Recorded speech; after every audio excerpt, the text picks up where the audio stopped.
정치 한수 임명진 전 자유한국당 비상대책위원장과 함께 총선 상황을 비롯한 정치 현안 짚어보겠습니다. 안녕하십니까? 네.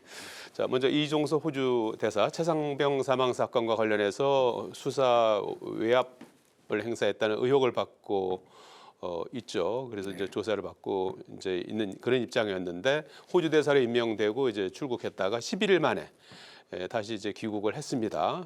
그래서 그 이유는 이제 방산 관련 공관장 회의가 있다고 해서 이제 25일부터 열리는 회의에 참석자 들어왔는데 이종섭 대사는 국내에 머무는 동안에 조사받을 기회가 있길 바란다 이렇게 이제 밝혔고 공수처에서는 수사팀에서 검토하겠다 이렇게 이제 밝혔습니다. 그래서 어쨌든 회의를 계기로 해서 어떤 귀국 명분을 만든 것이 아니냐 이런 얘기도 나오는데 어떻게 보셨습니까?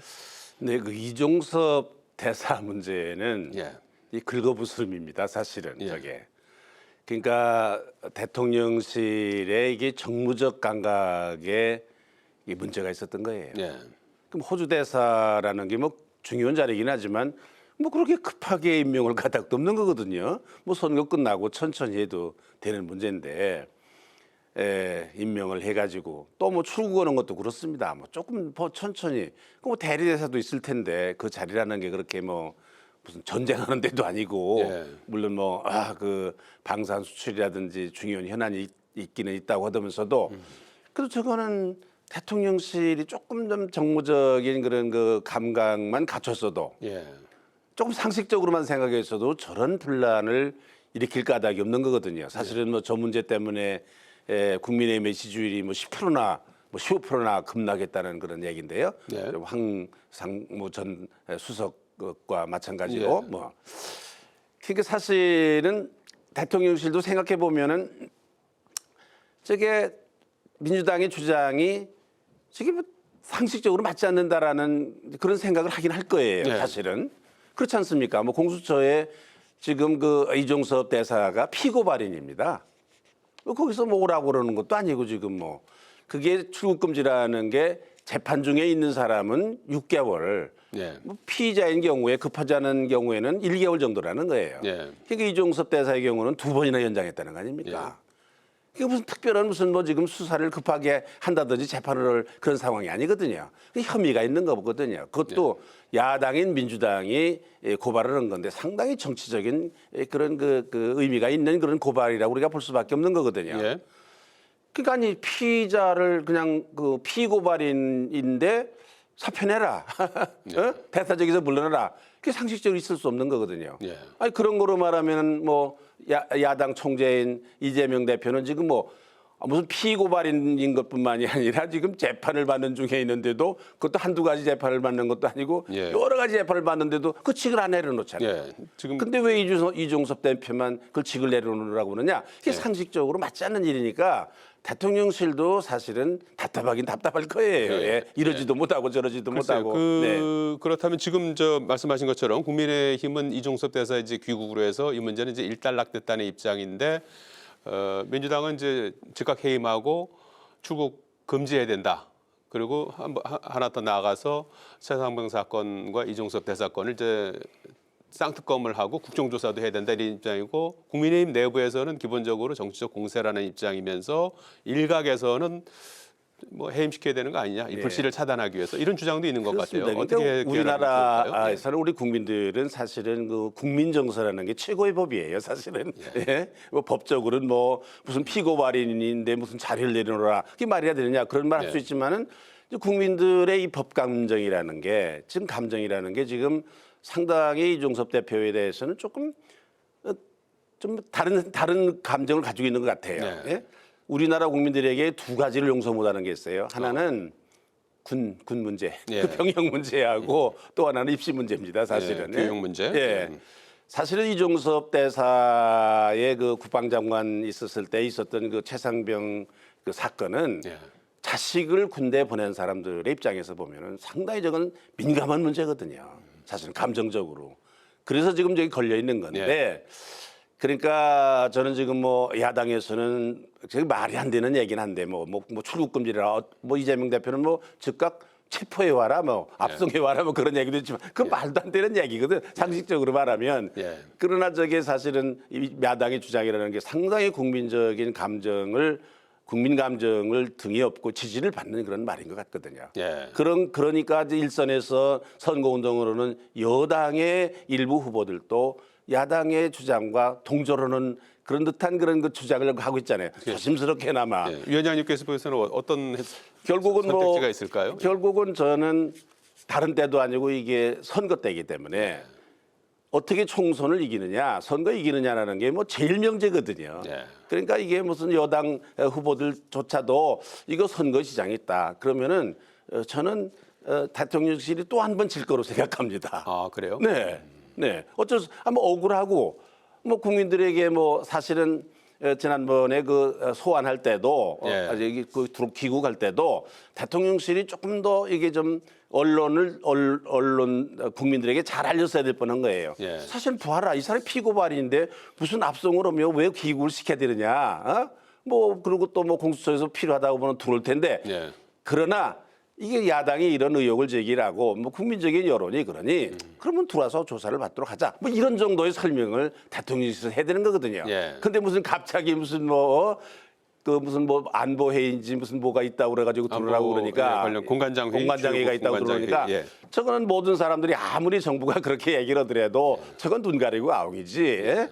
그런 거 구차하잖아요. 좀 당당하게 알겠습니다. 대통령실이 했으면 예. 좋을 뻔했는데 난 이번에도 그냥 아무런 뭐 사실 이래야 될 그 대사를 경질해야 된다든지 그럴 이유가 없다. 예. 그러나 뭐 국민 감정이 그렇고 국민 여러분들이 그렇고 또 뭐 야당이 그렇게 주장을 하니 그러니 뭐 우리가 뭐 양보를 하겠다. 한번 네. 뭐 떳떳하게 한번 조사를 받도록 해보겠다. 뭐 이렇게 대통령실이 당당하게 나는 이 문제를 처리해야 되고 그렇게 되지 않겠습니까? 선거되기 때문에 뭐 고집 못 버릴 것 같아요. 이거는 예. 해임까지도 검토해야 된다. 그럴 것 같습니다. 네, 네. 결국 대통령실이 질 것 같다. 네, 네. 예, 더불어민주당에서는 박용진 의원을 꺾고 최종 그 전략 경선까지 가서 이제 조수진 변호사가 최종적으로 본선행을 확정지었는데 조수진 변호사의 과거 성폭력 가해자 변호 이력, 그 당시에 있었던 발언, 뭐 기록 이런 부분들이 이제 공개되면서 결국은 이제 자진 사퇴했습니다. 앞서서 정봉주 전 의원 같은 경우에는 이제 목발 경품 그리고 뭐 거짓 사죄 이런 부분 때문에 이제 공천이 철회됐던 지역이기도 합니다. 근데 결국에 이제 박용진 의원에게 이제 가지 않고 이제 한민수 대변인에게 국민일보 기자 출신이고 민주당 대변인이죠. 전략 공천하기에 이르렀습니다. 이 과정 어떻게 보셨습니까? 그 강북을 후보 확정하는 문제를 민주당이 하는 것을 보고 도저히 저거는 아무리 생각해도 정상적인 상식으로는 이해할 수 없는 그런 일인 것 같아요. 예. 예? 박용진 의원이 왜 거기에서 그만둬야 됩니까? 네. 예? 그리고 그 사람 누가 생각하더라도 하위 10%라는 게 그게 말이 안 되는 일인데 지난 총선에서 서울에서 최고 득표를 받은 사람입니다. 예. 예? 근데 어떻게 뭐 정봉주 의원하고 경쟁하다가 떨어졌으면 당연히 차점인 뭐 박용진 의원에게 가야 되는 거고. 예. 그다음에 뭐 조수진 후보도 마찬가지입니다. 그 경쟁하는 것 자체가 사실은 난 이 박용진 후보가 참여하는 걸 보고 굉장히 대단한 사람이라고 생각을 했어요. 네. 저거는 자기 자신의 후보가 되든지 안 되든지 국회의원을 이번에 못하는 한이 있더라도 자신의 정치적인 그레이드를 한층 높이는 상당히 이게 자신으로서는 굉장히 좋은 일이다. 국회의원 4년 하는 것보다 훨씬 더 좋은 경력을 쌓는 거다. 저는 그렇게 생각을 했어요. 예. 아니 근데 거기 왜 도대체 박용진은 안 된다는 겁니까? 강북을에는? 예. 예? 이게 무슨 일이에요? 예. 또 하나는 나는 강북을에 대해서도 그래요. 민주당이 아니 강북을에는 자기들이 공천하는 사람 누구든지 갖다가 놓으면 될 거라는 이 오만함. 예. 이건 도대체 강북을의 그 유권자를 어떻게 생각하고 저런 일을 하는가? 그래도 강북을에 그러면은 그 유권자들이 다 민주당 공천하는 사람 누구든지 갖다가 찍는다. 예. 그럼 거기는 무슨 뭐 민주당의 책임당원만 사는 데인지 네. 난 그것도 이해할 수가 없는 거예요. 하여 근본적으로 민주당의 이 강북을은 누구든지 갖다가 우리가 공천하면은 당선될 수 있다, 찍어줘야 된다라는 이 오만함. 네. 난 이거는 강북을의 유권자들이 이번에 심판해야 된다고 생각합니다. 네. 그래야 다시는 저런 짓을 못 한다고 생각해요. 예. 네. 네. 어쨌든 뭐 한민수 대변인이 이제 전략 공천이 됐는데 거기에 대한 평가 간단히 좀 해주시겠습니까? 그래서 뭐 친명이라고 그러고 대변인이라고 네. 그러니까 뭐 그건 뭐 논평을 가치도 없는 거 아닙니까? 그건 누가 공천을 받았느냐는 것이 문제가 아니라 박용진을 이번에도 또 떨어뜨렸다. 과정에 문제가 있다. 네, 이런 이게 도대체 예. 말이나 되고 이해할 수 있는 일이냐? 예. 거기에 문제가 있다고 생각해요. 예. 네. 자, 지금 그 조금 전에 앞서 말씀하신 것처럼 이종서 호주 대사, 홍상무 전 대통령 시민사회 수석 그 논란 여파로 국민의힘은 상당히 위기감이 네. 좀 팽배해 있는 그런 상황이고 민주당은 뭐 일각에서 200석도 가능하다 이런 이제 낙관론까지 제기되니까 당 지도부에서 발언을 자중하고 겸손한 태도를 유지하라고 엄중 경고하기에 이르렀습니다. 네. 선거는 이제 19일 앞으로 다가오지 않았습니까? 얼마 네, 남지 않았다면 네. 얼마 남지 않았고 또 뭐 길다면 길게 이제 남은 시간이다 이제 이렇게 볼 수가 있을 것 같은데 말이죠. 네. 앞으로 남은 변수 그리고 전망은 어떻게 보십니까? 그게 선거라는 게 보니까 늘 그거 뭐 며칠 앞을 내다볼 수가 없잖아요. 2, 3일 안에도 뒤집히는 게 우리가 과거에 경험했던 선거인데 네. 지금 뭐 민주당이 유리한 건 사실인 것 같습니다. 예.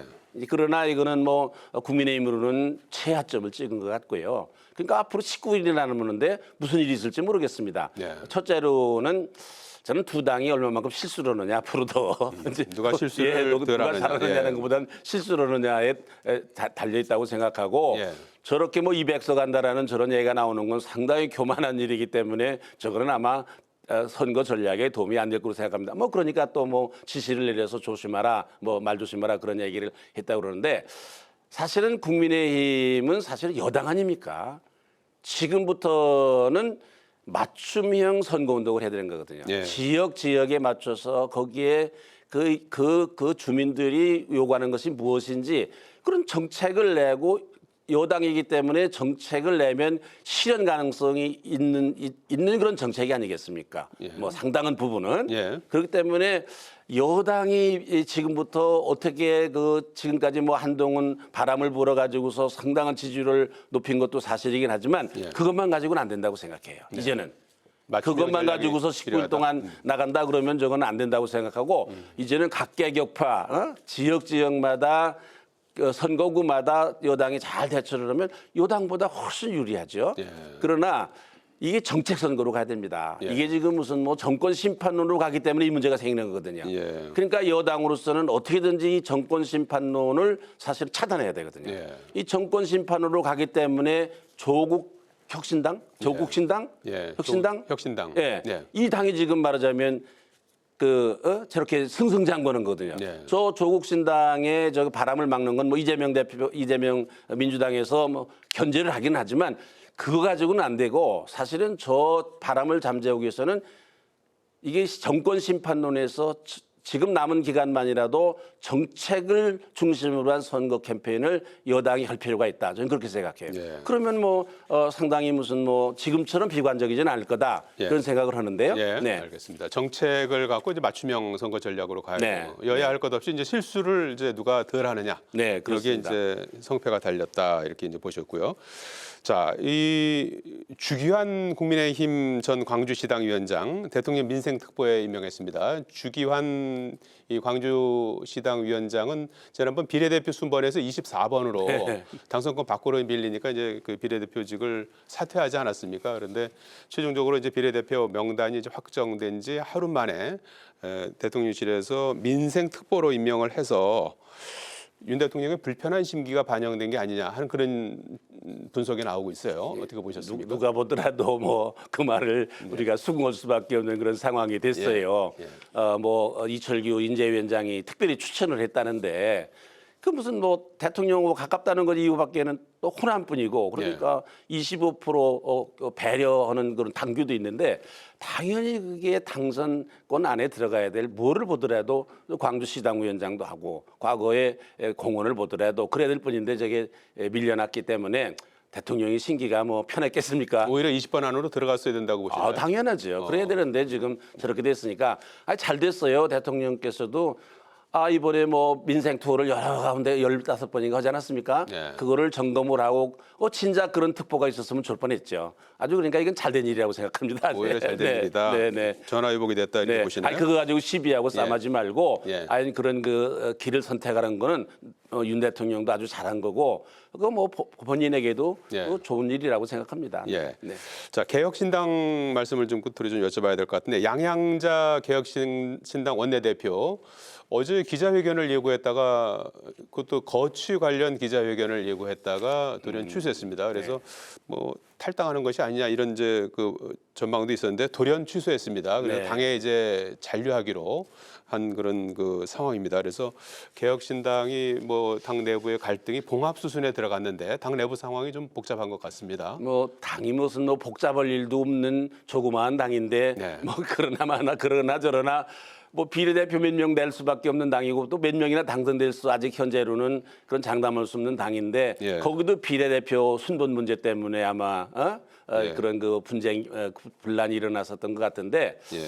하여간 안타까운 거는 그 이준석 개혁신당이에요 지금. 예. 예. 그거는 참 여러 가지로 정치적인 실험의 성격이 있는 그런 그 제3지대의 정당이었는데 예. 안타까운 일인 것 같은데 현재로는 뭐 몇 석 뭐 비례대표 몇 석을 가질 수 있을지 예. 지금 상당히 의심스럽잖아요. 예. 거기다가 내분까지 있으면 그건 같이 망하는 거죠. 그러니까 예. 뭐 저기 양영자 의원이 마음을 돌린 거는 너무 잘한 것 같아요. 예. 네.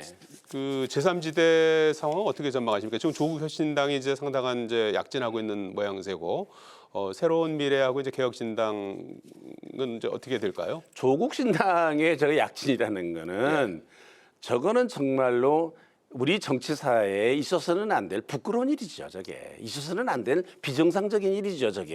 네, 어쨌든 뭐 정당 아니, 그 이거 투표- 국민들로부터 지지를 받고 있으니까요. 아니 지역의 후보도 하나도 안 내는 그런 정당인데다가 네. 비례 후보 보니까 거기 혐의자 내지는 재판을 받아서 1심, 2심 뭐 끝난 사람들 뭐 이런 사람은 5명이나 돼요. 네. 10등 안에. 네. 이게 무슨 정당입니까? 어떻게 이런 사람을 내놓고서 그 투표를 국민들에게 지지를 호소한다. 문제는 또 국민들이 상당히 지지를 하잖아요. 그렇습니다. 그러니까 예. 우리의 그 현재의 정치 현실, 특별히 그 여당의 지금 상황이라는 것이 조국 신당을 저렇게 기세등등하게 하는 그런 빌미를 준 거거든요. 오히려 여당이 빌미를 준 면이 있다. 그런 면이 예. 있죠. 뭐 야당도 이재명 당도 뭐 그런 면이 있기는 하지만은 예. 뭐 책임은 저는 여당에게 더 있다고 생각하고 예. 여당이 잘하면 예. 아까 말씀드린 대로 정책 선거로 이 선거를 전환을 하면 또 그래야 되는 거 아니에요? 사실은 예. 이번 이번 선거만큼 과거 역대 어느 선거는 그래도 선거를 하면은 그래도 뭔가 정책적인 이슈가 있었어요 서로. 네. 없어요. 이건 정권 심판, 그냥 무슨 뭐 후보, 무슨 뭐 공천한 사람 잘했네 못했네, 뭐 이런 걸 가지고서 지금 선거를 치르게 됐으니 예. 이게 정상적인 선거 상황으로 예. 정책 대결하는 선거로 돌아가면 정상적인 상황으로 예. 이 선거 캠페인이 돌아가면 운동이 돌아가면 저는 조국 신당은 좀 스스로 무너질 정당이라고 봅니다. 예. 네, 좀 꺾일 거로 봅니다. 저는 예. 그렇게. 네. 19일 남은 기간에 이제 선거의 어떤 흐름이 어떻게 될지 같이 한번 또 지켜보도록 하겠습니다. 오늘 말씀 여기까지 듣겠습니다. 고맙습니다. 감사합니다. 네.